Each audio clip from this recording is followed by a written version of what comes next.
February 29, 2012. Nakatanggap ng report ang kapulisan ng Los Baños tungkol umano sa natagpuan na katawan ng isang 14 anyos na babae sa madamong bahagi ng Riverside sa Barangay Batong Malaki, Los Baños, Laguna. Nadatnan nila ang biktima sa kalunos-lunos na kalagayan. Ayon kay Los Baños Police Chief Superintendent Dante Novicio, nakita nila ang wala ng buhay na dalagita. Nakapulupot sa kanyang leeg ang jogging pants nitong suot. Nakababa din ang suot nitong panloob. Wala din nakita sa crime scene na kahit anong senyales na nanlaban ang biktima, kaya kataka-taka umano na parang nilinisan pa ang katawan ng kaawa-awang biktima. Nakita sa crime scene, ilang metro mula sa katawan ng biktima ang isang kulay orange na flashlight at mga patak ng dugo. Kinilala ang biktima na si Rochelle Geronda, 14 anyos, residente sa nasabing lugar.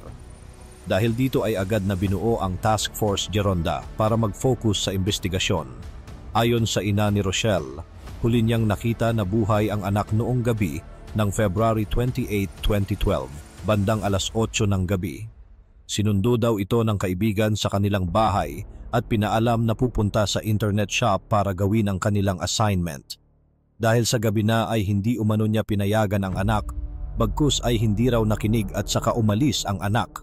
Iyon na pala ang huling sandali na makikita niyang buhay ang anak.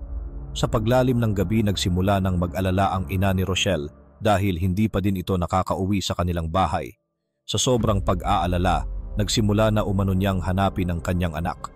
Kinabukasan, pinuntahan ng ina ni Rochelle ang bahay ng kaibigan ng kanyang anak at nagtanong-tanong na din sa ilang mga kaklase nito, pero wala ni isa ang may alam sa kinaroroonan ng anak. Ayon sa mga kaibigan at kaklase ni Rochelle, nauna na umano silang umuwi at hindi nila alam kung saan nagpunta si Rochelle na labis na kinabahala ng ina. Hindi umano ugali ng anak na hindi umuwi ng gabi sa kanilang bahay, kaya nagpatulong ito sa manugang na si John hindi tunay na pangalan.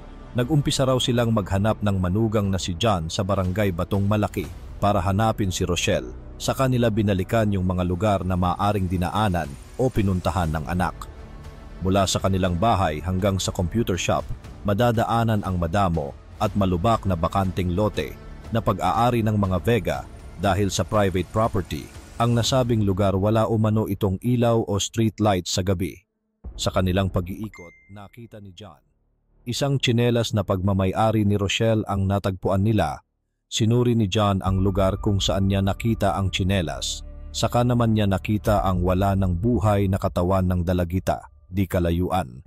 Kaya naman agad na nilang inireport ang krimen sa mga pulis. Ayon sa post-mortem examination sa katawan ng biktima ay nagtamo umano ito ng malalim na sugat sa kanyang ulo at tiyan. Pero ang sanhi ng pagkawala ng biktima ay asphyxia by strangulation. Nahirapan ang mga pulis sa investigasyon dahil sa kawalan ng CCTV sa lugar, dahil din sa masukal at walang mga kabahayan sa crime scene. Tanging flashlight lamang ang nakita malapit sa biktima na maaaring pagmamay-ari ng sospek. Lumipas ang mga araw ay blanko pa din ang mga pulis sa taong posibleng may gawa ng krimen. Ilang araw matapos na ihatid sa huling hantungan si Rochelle, isang impormasyon ang sinabi ng ina ni Rochelle sa mga pulis na maaaring makatulong sa investigasyon.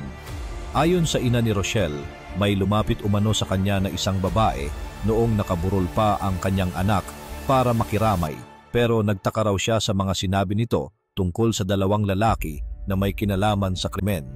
Dahil sa pagluluksa at sa kalituhan, hindi raw niya inintindi ang mga sinabi ng babaeng lumapit sa kanya. Ilang araw matapos na mailibing si Rochelle, nagkita raw ulit sila ng babae sa daan, pero wala raw siyang lakas ng loob para tanungin o kausapin ito.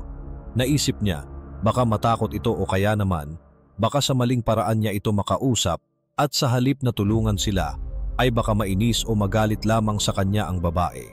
Kaya nagdesisyon na lamang siya na lumapit sa mga pulis para ipaalam ang natanggap na informasyon. Agad naman na hinanap ang babae na maaaring maging susi sa kaso ni Rochelle Geronda. Nang makausap ng mga pulis ang ginang, agad itong nakipagtulungan sa mga pulis at nagbigay ng kanyang statement bilang star witness.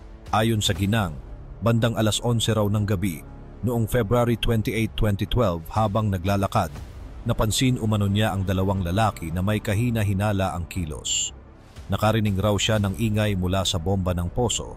Nilapitan niya umano ang isang kubo kung saan napansin niya na bukas ang pintuan nito at sa kanya nakita ang isang lalaki na nagbobomba ng poso. Maya-maya pa ay nakita niya na may buhat-buhat ang dalawang lalaki. Noong una raw ay hindi niya ito pinansin ang ginagawa ng dalawang lalaki noong gabing iyon hanggang sa mabalitaan niya ang nangyari kay Rochelle. Ayon pa sa ginang, nakita niya na may dalang flashlight ang isa sa mga lalaki kaya namukhaan niya ang mga ito nang mailawan ng flashlight ang mga mukha nila. Kinilala ang mga lalaki na tinutukoy ng ginang na si Alberto Sige, 30 years old, caretaker ng isang farm at residente din ng Batong Malaki, at si Fredolyn Presenta, 51 years old na nagtatrabaho bilang security guard. Isa pang witness ang lumapit sa mga pulis at positibo na kinilala ang orange flashlight na natagpuan sa crime scene na pagmamay-ari ni Alberto Sige. March 23, 2012, naka-receive ng text message mula sa isang concerned citizen tungkol sa nagaganap na gulo sa inuman. Ayon sa isang concerned citizen, isang lalaki ang nagpaputok ng baril, kaya agad na rumisponde ang mga pulis. Pagdating sa lugar, inaresto nila si Alberto Sige, ang suspect na kanilang hinahanap sa kaso ni Rochelle Geronda. Maliban sa baril, nakita rin ng mga pulis ang ilang mga paraphernalia at ilegal na gamot. Sunod naman na inaresto ang suspect na si Fredolyn Presenta. Sinampahan ng kasong panggagalaw at pagpatay ang dalawang salarin sa prosecutor's office ng Los Baños at ikinulong sa Bureau of Jail and Management Penology Detention Center sa Los Baños, Laguna. Inilibing naman sa Los Baños Cemetery si Rochelle noong March 7, 2012.